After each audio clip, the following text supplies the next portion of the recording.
Como é que o reset global tem relação com o Japão e Estados Unidos? Confirma intervenção conjunta na compra de ienes e também tem relação com a Coreia do Sul. Você quer saber como se proteger, o que você tem que fazer, exatamente o que é um reset global. Então vem comigo para entender todo esse processo.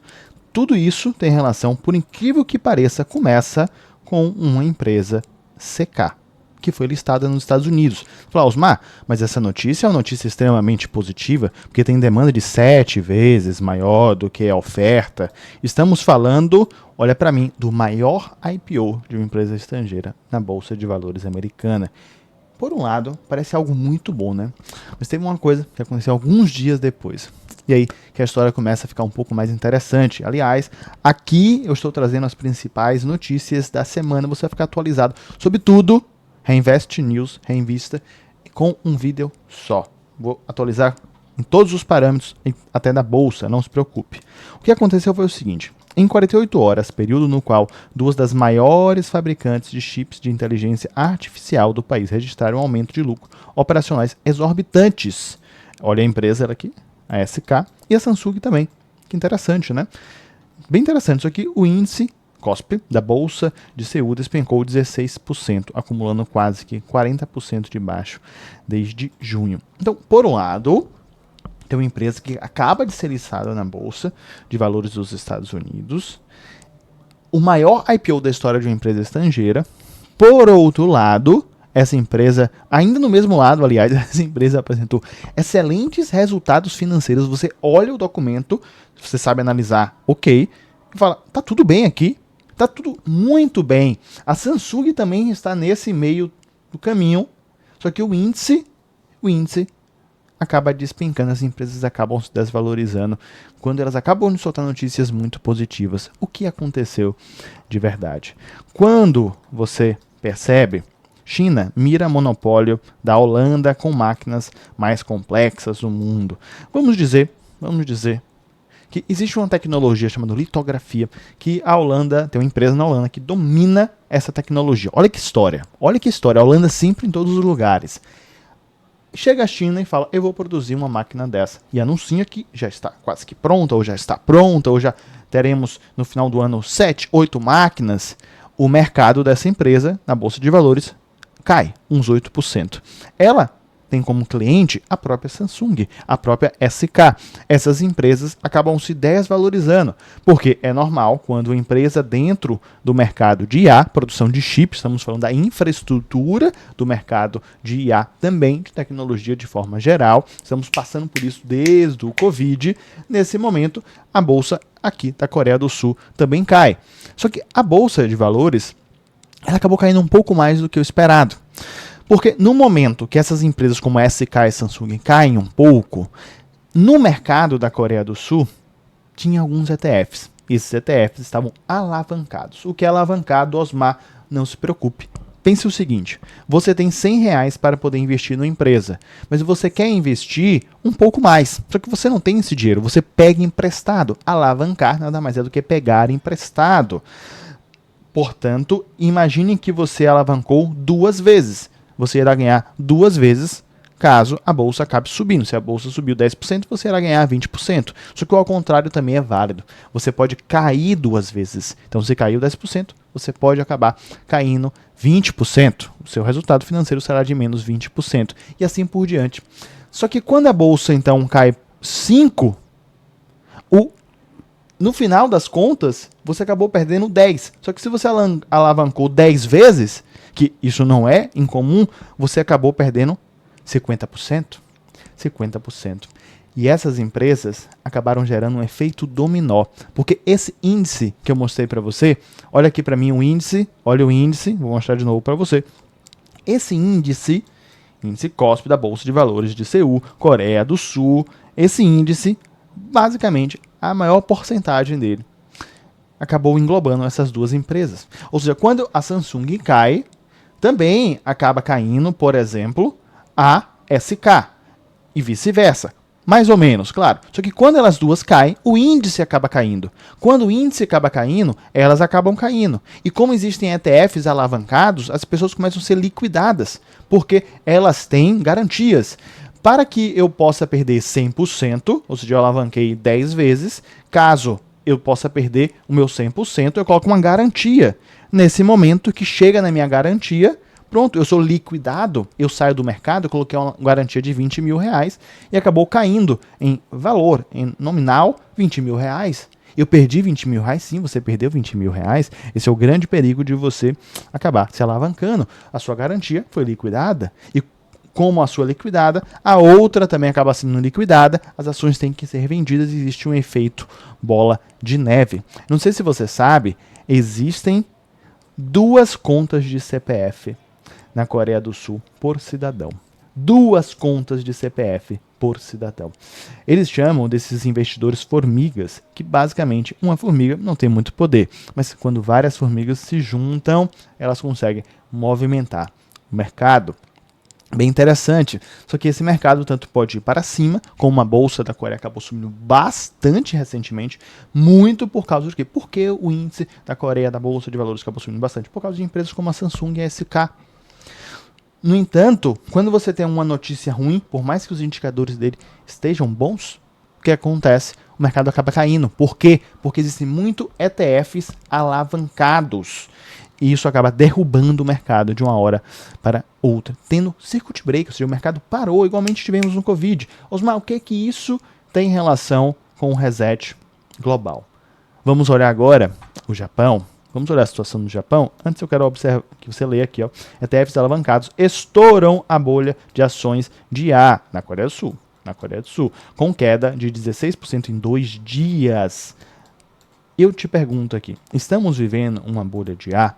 Porque o reset global pode passar também por uma bolha de inteligência artificial. Mais de 50% dos especialistas temem que a bolha de IA de fato acabe estourando, que de fato exista, que de fato acabe estourando, porque eles entendem como um grande risco sistêmico para o mercado, que nem tivemos, por exemplo, a bolha em 2008, 2007, que nem tivemos em 1929 com ações, com os fundos, com os imóveis, na parte de imóveis, em 2007, 2008, subprime, e talvez podemos ter sim.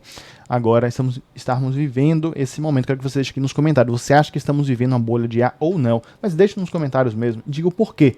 Tem que ter o porquê.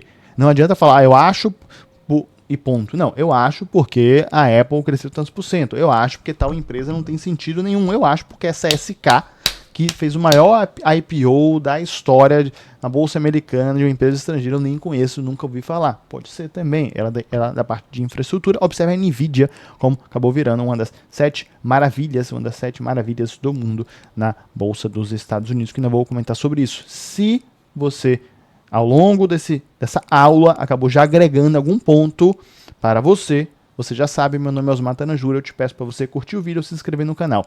Se ainda não agregou, não tem problema. Você espera, você aguarda, você toma a sua decisão ao longo do vídeo, que eu vou te mostrar, continuar com o resumo da semana e te explicar esse reset com o Japão. Aqui é a chave de tudo.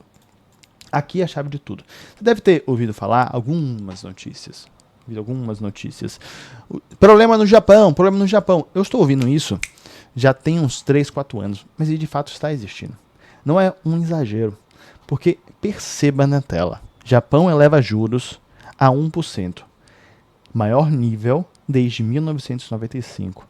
Os juros era negativo no Japão, o juros estava 0 no Japão. Chegou o momento de ficar negativo.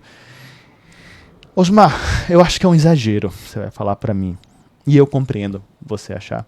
Porque um juros negativo, um juros de 1%, não é um juros elevado, não tem sentido algum isso ter condições de catapultar um reset global, uma crise econômica geral. Será mesmo? O Japão, ele é conhecido por ser uma economia que conseguiu girar com essa taxa de juros negativa. É o único case que nós temos ao longo da história. E até por isso, ele é o maior credor do mundo. Ele é quem mais empresta no mundo inteiro. Compreenda o seguinte, o Japão é quem mais empresta para o mundo inteiro. E eu sei que você pensava que era os Estados Unidos. Não é. Não é. Na sua família eu sei que quem mais empresta é você. Você acaba emprestando para todo mundo, se esse dinheiro volta ou não. Aí já é uma outra conversa. Mas no mundo, quem empresta para os países é o Japão. E para os grandes investidores. O que acontece é que a taxa de juros do Japão é muito baixa. Então alguém pega uma dívida em iene, porque a taxa de juros é 1%, 0,5%, 0,25%, e pega esse recurso e acaba tentando investir em outros países. Por exemplo, comprando títulos do Tesouro Americano. Ele acaba contraindo uma dívida em iene e pega esse recurso e compra títulos americanos. Que jogada sensacional. Como se fosse um spread, vamos falar dessa forma. Nesse momento, não é um spread, não, mas vamos falar dessa forma. Nesse momento, quando a taxa de juros do Japão começa a subir, isso aqui começa a subir um alerta muito grande. Porque a taxa de juros do Japão sobe, alguns investidores que têm títulos públicos nos Estados Unidos estão perdendo valor por marcação mercado, porque eles compraram quando os títulos estavam valendo 1%, agora eles estão valendo 3%. Alguns investidores também dentro do Japão falam, opa, essa é a maior oportunidade desde 1995. Imagine, então, desde 95 não temos 1%, chegamos, por que eu não vou investir também nos títulos públicos do Japão? Alguns investidores vendem seus títulos públicos nos Estados Unidos, outros títulos são vencidos, por exemplo, e também aqui no Japão, alguns investidores começam a tirar o recurso que está nos Estados Unidos e começam a comprar esses títulos públicos do Japão. Nesse momento, aqui é um caos, porque começa a existir uma venda de títulos públicos americanos. E o Japão, estou explicando de uma forma bem simples aqui, de uma forma bem simples. E o Japão é o maior detentor de títulos públicos americanos. Quando você vende o título público americano, os Estados Unidos têm que pagar aquela conta. Eu tenho uma dívida. Então, vamos lá, você tem que me pagar 20 mil. Amanhã você me paga. Daqui a 5 anos você me paga. Aí tem um momento que eu falo, eu quero meu dinheiro de volta. Você tem que me pagar, você concorda comigo? No momento que eu falo, eu quero meu dinheiro de volta, você tem que me pagar. Mas os Estados Unidos têm dinheiro para pagar? Eu quero que você olhe esse dado bem alarmante, que os Estados Unidos têm a maior dívida pública da sua história. 39 bilhões, mas não, trilhões de dólares. É uma dívida basicamente impagável. Eu até poderia adentrar nesse assunto, mas tem outras notícias também tão importantes quanto essa, do reset global, e essa dívida pública é impagável. Só que no momento que o maior detentor de títulos públicos começa a vender os títulos públicos dos Estados Unidos, o que acontece? Os Estados Unidos começam a ter que pagar. Só que se isso gerar um efeito bola de neve, será que os Estados Unidos irá conseguir honrar todos os compromissos que ele tem? Além do mais, no momento que os títulos começam a ser vendidos, existe uma pressão para que a taxa de juros da economia suba. E os Estados Unidos não querem que sua taxa de juros acabe subindo, porque ela já está em altíssimos patamares na história. E um ponto um pouco mais técnico aqui, se a taxa de juros sobe, a dívida pública ela fica mais cara. Aqui é um pouco mais técnico, eu vou deixar para outro vídeo para poder te explicar. Mas deixa aqui nos comentários se você entendeu mais ou menos qual é essa lógica, qual é a lógica. E é por isso que os Estados Unidos acabou fazendo uma intervenção e falou, opa, isso vai dar um problema muito grande.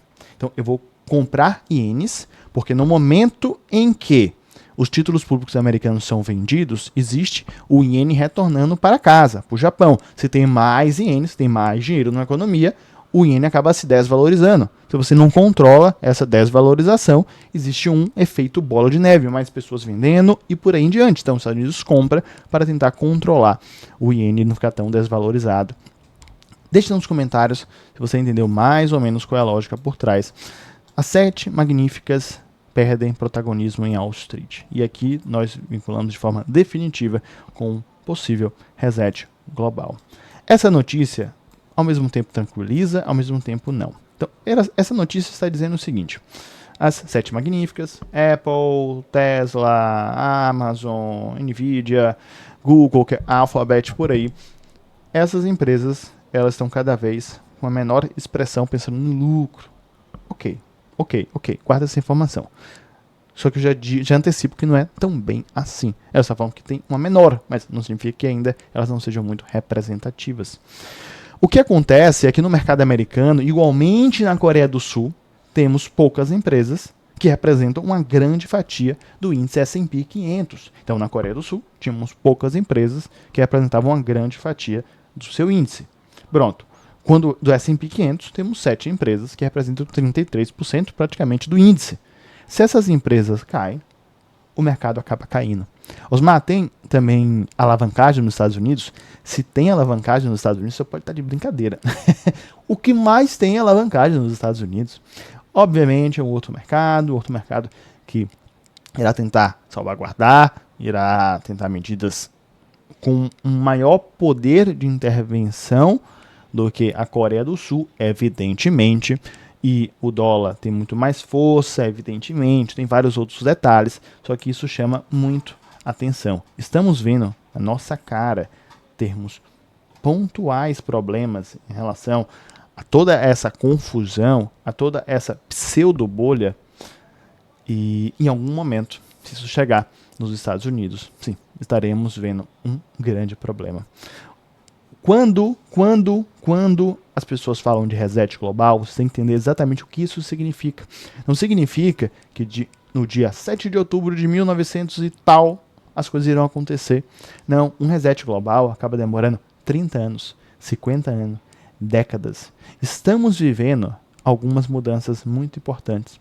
Por quê? Estamos vivendo a Guerra Fria 2.0, estamos vivendo o retorno de conflitos muito significativos com potências que têm bombas atômicas, como por exemplo a Rússia, a guerra da Rússia.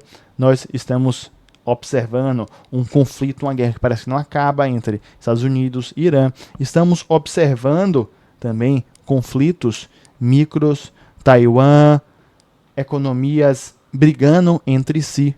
Estamos observando um novo mundo.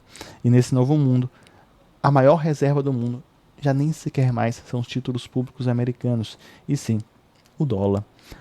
O que isso irá levar? Será que podemos estar vendo daqui a 50 anos o fim do dólar? A verdade é que o dólar é sim a maior reserva, pensando como moeda mundial, é sim o dinheiro utilizado para a negociação de commodities. Entretanto, nenhuma moeda acabou sobrevivendo eternamente. Elas foram mudando ao longo do tempo. E aqui nasce um grande problema, porque quando estamos falando de um reset global, muito provavelmente irá existir uma passada de bastão. Então, os Estados Unidos saindo como maior economia e outro país entrando, ou não, os Estados Unidos ainda irá continuar hegemônico. Se existir essa troca, é complexo, porque, em segundo lugar, temos uma democracia? Não, temos a China, que não é uma democracia. E, historicamente falando, quando são duas democracias competindo, como, por exemplo, os Estados Unidos competiu com a Inglaterra passou o bastão para os Estados Unidos para virar a maior economia, foi algo pacífico. Só que quando tem um país que não é uma democracia, comumente, não é uma situação pacífica. Esse é o grande problema do reset global acabar levando, que demora bastante tempo, saiba disso, do que ser algo mais do que você ter de fato uma medida que um país acaba perdendo o poder. Teremos um reset global? Não é certo. Esse reset global, caso exista, ele acaba demorando anos para que aconteça e não sabemos exatamente as implicações que eles podem ter num longo prazo. No curto prazo, você tem que saber diversificar o seu capital financeiro. Só que não só foi isso que aconteceu no mundo, né? Nós só estamos observando aqui um outro grande problema que também pode levar, que acaba culminando, acaba somando ali em um reset global. É a questão da Espanha ter sido invadida e existir um problema, né? Uma certa desavença entre os países da União Europeia, algo que não é tão comum. Também você percebe que internamente, né, o Brasil passou por essa situação, o Santander com essa intenção de fazer uma OPA, ou seja, tirar as suas ações. Não é que o Santander irá sair do Brasil, mas ele irá acabar comprando, fazendo com que o investidor troque as suas ações do Santander Brasil por um BDR. Isso pode levar no futuro ao Santander até sair da Bolsa de Valores. Eu expliquei isso melhor num vídeo aqui do canal. Se você me acompanha, você sabe disso. Aqui é a inflação do mundo, aqui é bem curioso, né? Observe esse gráfico da inflação. Eu gosto de trazer esse gráfico para você, porque a inflação do Brasil está muito próxima aqui da inflação dos Estados Unidos, né? Estados Unidos, Brasil. A Argentina já está bem maior, ok? Você percebe países aqui bem maior, como o Irã, está na faixa dos 80%, você percebe a Turquia está na faixa de 30 e poucos por cento, também a Turquia já não tem mais Banco Central, o governo mandando o Banco Central. Quando você olha para a China, estamos falando em 1%. Você acha, de fato, que a China está com uma inflação de 1%? Você acha que esse dado assim é 100% realista? Em democracias, já existe ali uma conversinha para lá e para cá. Na China é 1% a inflação? Mesmo. Bom, quero que você olhe também que o Tesouro acabou batendo ali 8,27%, só que o mercado aguarda a possível intervenção do Tesouro para segurar taxas. Por um lado, 8,27% é excelente oportunidade. Por outro lado, existe o mito do Tesouro, que quanto mais essa taxa sobe, mais os investidores acabam olhando e falando, opa, existe um risco aqui. Existe um risco aqui. E principalmente seguradoras, empresas de previdência, elas começam a falar, não, eu não aceito esse 8,27. Ou você me paga 9, porque já está bem arriscado, ou eu não aceito. Isso é complexo. Aí o governo acaba tendo que fazer alguma intervenção. Olha que situação. Uma intervenção do governo é bom ou é ruim? Bom, deixe nos comentários. E também, essa aqui é a parte mais importante. A segunda parte mais importante para você, cerveja com proteína. Está chegando, está com o consumo de cerveja caindo 5% no Brasil. Agora temos cerveja com proteína, não se preocupe. Que a parte mais importante, que é esse resumo aqui, está exatamente nesse último tópico. Café. Café. Subiu 4,32%. Então você sim está sofrendo com inflação. Não ache que o mercado está descolado com o mundo, porque isso não está acontecendo. Observe o dólar, 5,08. Muitos dizem que é uma excelente oportunidade. Fique atento, porque o dólar, a tendência é que se valorize frente ao real. Então, se você olha isso e não entende como uma oportunidade, tudo bem, mas a tendência é essa. Cada um avalia como quiser. S&P 500, Nasdaq acabaram crescendo aqui relativamente normal, ok. Não houve nenhum estouro de nenhuma grande empresa, né? Bitcoin ficou na mesma, por mais com aquele hack que aconteceu nas carteiras mais seguras. A carteira, aliás, mais segura considerada pelo mercado. Nós temos as empresas aqui, a prata e o ouro acabaram se valorizando bastante. Osmar 2,33, 3,07 é bastante para ouro e prata, e lembremos que atualmente as maiores reservas do mundo de reserva de valor, elas são ouro e prata, na mão dos países, né, na mão dos bancos centrais dos países.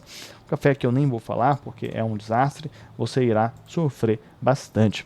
Só que tudo isso que eu acabei comentando para você, percebe, vendas de títulos do Japão, dos Estados Unidos, e acabou comprando títulos no Japão, também tem títulos em outros países, eles acabam comprando, eles têm reserva de valor em títulos, agora também estão trocando por reserva de valor em ouro. O Brasil é um dos países que mais acabou comprando ouro nesses últimos tempos. A China também, não tenha dúvida, e por aí em diante. O que é que esses países estão vendo com os títulos que nós não estamos vendo? É por isso que eu fiz um vídeo aqui, eu vou deixar aqui do lado para que você assista. Eu, de fato, te apresento o mito do tesouro direto. Recomendo que você assista. Um grande abraço, meu nome é Osmar Tanajura e eu te vejo daqui a pouco.